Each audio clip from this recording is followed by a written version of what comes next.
सिप्राजोन sodium and plus सल्बेक्टम sodium, ये इसका composition है।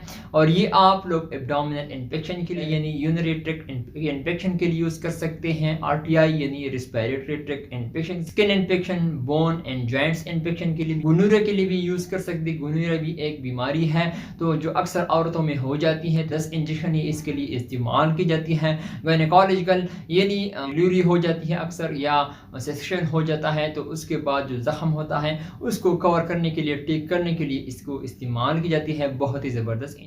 अस्सलामुअलैकुम दोस्तों, क्या हाल है? उम्मीद है कि आप लोग सब खैरियत से होंगे। गाइस, आज हम रिव्यू करेंगे टूसम इंजेक्शन के बारे में कि टूसम इंजेक्शन आप लोग कौन सी बीमारी के लिए यूज़ कर सकते हैं, हम इसको कैसे यूज़ कर सकते हैं। तो इसके बारे में आप लोगों के साथ वो डिटेल शेयर करूंगा। वीडियो आखिर तक देखिए, लास्ट तक देखिए, वीडियो बिल्कुल स्किप नहीं करना। सो गाइस, चलते ही वीडियो की तरफ। ये आप लोग देख सकते हैं स्क्रीन पर, ये टूसम इंजेक्शन है। इसमें आप लोगों को 500 mg, 1000 mg और 2000 mg इसमें आप लोगों को ये मिल सकता है। और ये सामी फार्मा की है, यानी सामी फार्मा ने तैयार किया हुआ है। और अगर हम इसकी प्राइस के हवाले से बात की जाए तो 500 mg का प्राइस है 205 रुपये और 1 mg का प्राइस है 335 रुपये और यानी 2000 mg का प्राइस है 440 रुपये।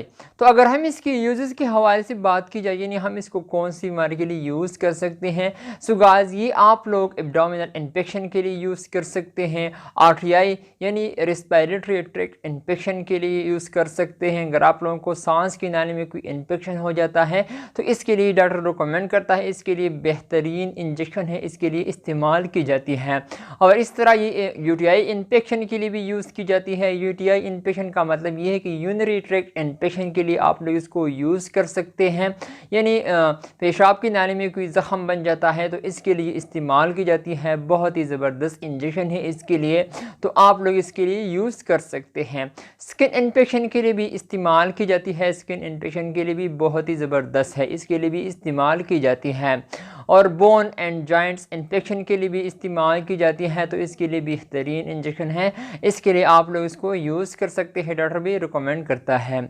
और गुनूरिया के लिए इस्तेमाल की जाती है। गुनूरिया भी एक बीमारी है जो अक्सर औरतों में हो जाती है, तो इसके लिए भी इस्तेमाल की जाती है। बहुत ही ज़बरदस्त है, डॉक्टर भी इसको रिकमेंड करता है। बाज़ दफ़ा औरतों को गुनूरिया की बीमारी हो जाती है तो अक्सर गायनेकोलॉजिस्ट जो डॉक्टर होती है, लीड डॉक्टर होते हैं, वो ज़रूर इसको रिकमेंड करते हैं। टूसम तो बहुत ही ज़बरदस्त है, तो इसके लिए इस्तेमाल की जाती है। और गायनेकोलॉजिकल यानी जब एक औरत की डिलीवरी हो जाती है या से सेक्शन हो जाती है तो इसके बाद तो ज़ख्म बन जाता है, तो उसको ज़ख्म कवर करने के लिए इस्तेमाल की जाती है। या से सेक्शन के बाद जो ज़ख्म होता है औरतों को तो इसके लिए इस्तेमाल की जाती है। या डिलीवरी के बाद जो ज़ख्म होता है तो इसको कवर करने के लिए, ठीक करने के लिए इसकी इस्तेमाल की जाती है। और बैक्टीरियल इन्फेक्शन के लिए भी इस्तेमाल की जाती है। असल की ये एंटीबायोटिक है, तो अगर आप लोगों को टाइफाइड या खांसी वगैरह हो तो इसके लिए भी बहुत ही ज़बरदस्त है, तो आप लोग इसके लिए भी यूज़ कर सकते हैं। लेकिन एक बात का ज़रूर ख्याल रखिए, अगर आप लोगों को जब भी इसको यूज़ करना हो तो आप लोग डॉक्टर के मशवरे के मुताबिक इसको यूज़ करें, आप लोग खुद से इसको यूज़ ना करें, क्योंकि इसका बहुत ही ज़्यादा साइड इफ़ेक्ट है। तो आप लोग जब भी इसको यूज़ करना चाहते हो तो आप लोग डॉक्टर से ज़रूर मशवरा करें। तो अगर हम इसकी साइड इफ़ेक्ट के हवाले से बात करें तो मैंने आप लोगों को बता दिया। अगर हम इसकी साइड इफ़ेक्ट के हवाले से बात करें, साइड इफ़ेक्ट आप लोगों को हेडेक यानी सर दर्द हो सकता है। इसके दौरान अगर आप लोग इसको लगा रहे हो तो आप लोगों को हेडेक यानी सर दर्द हो सकता है, आप लोगों को एब्डोमिनल पेन भी हो सकता है, डायरिया भी हो सकती है, नाजिया, वोमिटिंग यानी चक्कर आना, तो इसके लिए ये हो सकता है। अगर आप लोग इसको लगा रहे हो तो इसके दौरान आप लोगों को ये हो सकता है। स्किन पर रशेज आ सकता है, स्वेलिंग एंड पेन भी आप लोगों को हो सकता है। तो मैंने आप लोगों को बताया कि आप लोगों को headache, abdominal pain, diarrhoea, nausea and vomiting और swelling, pain and skin rashes आप लोगों को हो सकता है। तो अगर हम इसकी काउंटर इंडिकेशन के हवाले से बात की जाए, यानी वो पेशेंट जो इसको नहीं यूज़ कर सकते, आप लोग एक बात का ज़रूर ख्याल रखिए, प्रेगनेंसी में ये बिल्कुल सेफ़ नहीं है।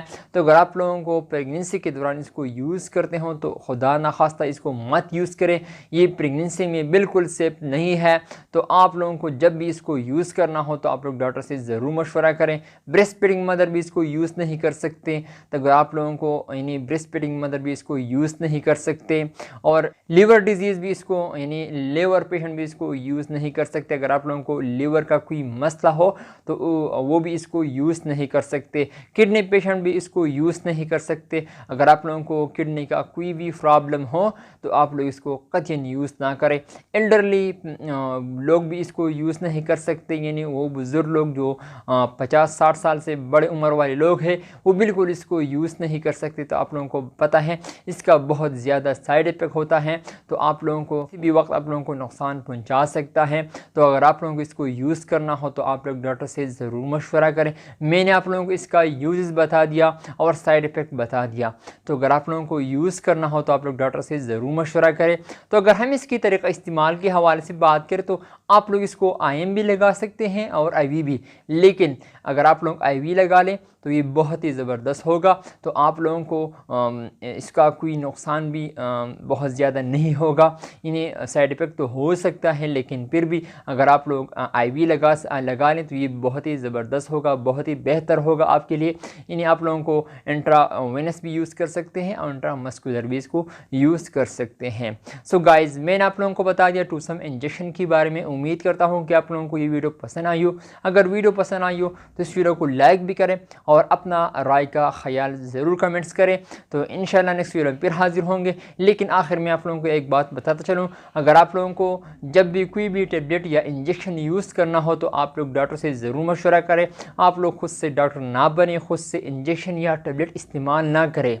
तो ख़ास तौर पर प्रेगनेंसी में यानी प्रेग्नेंट वोमेन वो बिल्कुल इसको यूज़ ना करें, यानी खुद से टेबलेट ना लें। तो अगर आप लोगों को जब भी कोई भी मेडिसिन लेना हो तो आप लोग डॉक्टर से ज़रूर मशवरा करें। सो गाइज़, उम्मीद करता हूँ कि आप लोग जहाँ भी रहें खुश रहें। So thank you for watching.